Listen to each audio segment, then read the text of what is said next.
اللہ کرے کہ ہم سمجھیں, اللہ کرے کہ ہم عبرت حاصل کریں. اے میرے پیارے اسلامی بھائیوں, اب بیماری آ جائے تو بندے کو کرنا کیا چاہیے؟ اللہ کرے کہ ہم ایسے کام کریں. تو امام غزالی رحمۃ اللہ تعالی علیہ فرماتے ہیں, مریض کو چاہیے جب کوئی مرض میں ہونا موت کو کثرت سے یاد کرے, توبہ کرتے ہوئے موت کی تیاری کرے, ہمیشہ اللہ پاک کی حمد و ثنا کرے, خوب گڑ گڑا کر دعا کرے, اللہ پاک کے حضور عاجزی اور انکساری کا اظہار کرے, مناسب علاج کروائے, شکوہ و شکایت نہ کرے, اور جب شفا نصیب ہو جائے تو اللہ پاک کا شکر ادا کرے.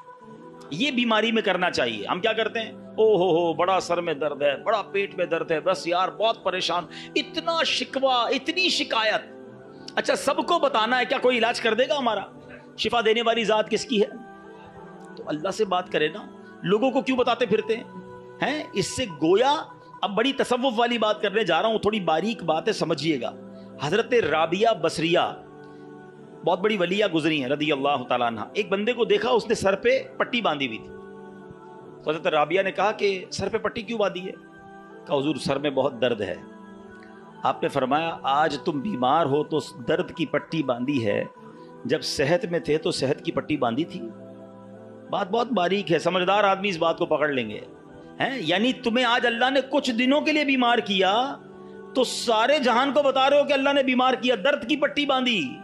جب اللہ نے اتنے دنوں تک صحت مند رکھا تھا, کوئی پٹی باندھ کے بتایا لوگوں کو کہ میں بڑا صحت مند ہوں؟ بعض اوقات بیماری کا اظہار, مصیبت کا اظہار کہیں ایسا نہ ہو یہ شکوہ بن جائے, کمپلین بن جائے کہ اللہ نے بیمار کیا ہے, اللہ نے تکلیف بھیجی ہے. نہیں میرے پیارے اسلامی بھائی, اگر کوئی بیماری پر صبر کر جائے نا, احادیث میں مضمون ملتا ہے اللہ شفا بھی دیتا ہے, اس کے گناہوں کو معاف بھی کر دیتا ہے. یعنی بیماری مصیبت تو میرے گناہ معاف کروانے آئی تھی, مگر شکوہ شکایت کمپلین, ہمارا تو کچھ لوگوں کی تو عادت ہی ہوتی ہے نا, جب ان سے ملے کیا حال ہے, اب جیسے ہی پوچھا نا آپ نے کیا حال ہے, اب لسٹ شروع ہو جائے گی, بس یار سر میں بھی درد ہے, پیٹ میں بھی درد ہے, مارکیٹ بھی خراب ہے, گھر میں بھی اچھا نہیں ہے, اتنی پرابلمز بتا دے گا بندہ کہ یار نہ ہی پوچھتا تو اچھا تھا. کبھی تو شکر الحمدللہ کہہ دو, کبھی تو کہہ دو اللہ نے بڑا اچھا رکھا ہے, اللہ نے بڑی مہربانی کی ہے, کروڑوں سے اچھا رکھا ہے. کیوں نہیں کہتے زبان سے؟ شکر ادا کرنے والے بنے, کمپلین کرنے والے نہ بنو. اور بیماری سبحان اللہ, ہمارے اسلاف جو ہے نا وہ تو اس طرح مصیبت کو ویلکم کرتے تھے. حضرت فتح موصلی رحمۃ اللہ تعالی کے بارے میں آتا ہے کہ ان کی زوجہ تھی, ایک بار کہیں جا رہی تھی تو راستے میں پاؤں کو ٹھوکر لگی, ناخن اکھڑ گیا. اب ناخن اکھڑنے کی تکلیف سمجھتے ہو نا, جان نکل جاتی ہے. اب مسکرانے لگی. تو کسی نے کہا آپ کو تکلیف نہیں ہوئی؟ کہا تکلیف تو ہوئی, مگر اس تکلیف پر جو میں صبر کروں گی اور صبر پر جو مجھے ثواب ملے گا وہ ثواب یاد کر کے مسکرا رہی ہوں. اللہ اکبر. یہ ایسے لوگ تھے. اور ہم جناب چھوٹی سی چوٹ پر اتنی شور مچا رہے ہوتے ہیں, تھوڑا سا نقصان ہو جائے, اچھا جناب وہ کیا ہوا, بس وہ موٹر سائیکل کا انڈیکیٹر ٹوٹ گیا, تو موبائل ہاتھ سے گر گیا, تو فلاں نقصان ہو گیا, فلاں پرابلم, سب کو بتائیں گے. 2 4 5 ہزار کا نقصان ہو گیا, پورے محلے کو بتائیں گے. کیوں بتائیں گے بھائی؟ کوئی دے دے گا آپ کو؟ دے گا کوئی نہیں, ثواب بھی چلا گیا. صبر کرتے تو یہ نقصان تمہارے لیے ہو سکتا ہے گناہوں کا کفارہ بن کر آیا ہو. روایتوں میں آتا ہے کہ مومن کو پہنچنے والا ہر نقصان, یہاں تک کہ اس کے جوتے کا تسمہ بھی ٹوٹ جائے نا, وہ بھی اگر کسی کا لاس ہوتا ہے اور وہ صبر کرے تو وہ اس کے گناہوں کا کفارہ بن جاتا ہے, اس کے لیے نیکی کا باعث بن جاتا ہے. مگر صبر کرے تو نا, ہم نے تو سب کو بتانا ہے. اچھا معاملہ بڑا عجیب ہے, نقصان ہو تو سب کو بتانا ہے, نفع ہو تو کسی کو نہیں بتانا ہے. یہ ضرور بتائیں کہ 5,000 کا نقصان ہو گیا, کبھی آ کے بتایا کہ 50,000 روپے کمائے. نہیں وہ کیوں بتاؤں بھائی, گھر والوں کو تو بالکل بھی نہیں بتاؤں گا, خرچہ شروع کر دیں گے گھر والے. ان کو جب بھی بتانا نقصان کی خبر دینی ہے. نہیں میرے پیارے اسلام, اللہ کا شکر ادا کریں, نہ بتائیں کسی کو نقصان. وہ شاعر کہتے ہیں نا, کسی کا احسان کیوں اٹھائیں, کسی کو حالات کیوں بتائیں. کیوں بتاؤں میں کسی کو میرے ساتھ کیا گزر رہی ہے؟ میں جانوں, میرا رب جانے نا. کسی کا احسان کیوں اٹھائیں, کسی کو حالات کیوں بتائیں. تم ہی سے مانگیں گے تم ہی دو گے, تمہارے در سے ہی لا لگی ہے. اللہ کی بارگاہ میں ہم عرض کریں گے, اللہ کے حبیب علیہ الصلوۃ والسلام کی بارگاہ میں عرض کریں کہ اللہ حبیب پاک کے وسیلے سے ہم پر رحم کر دے.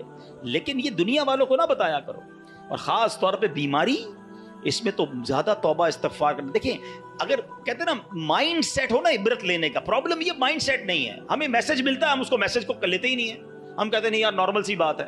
حالانکہ بیماری میں جو ہماری کہتے ہیں نا ترم خانی نکل جاتی ہے,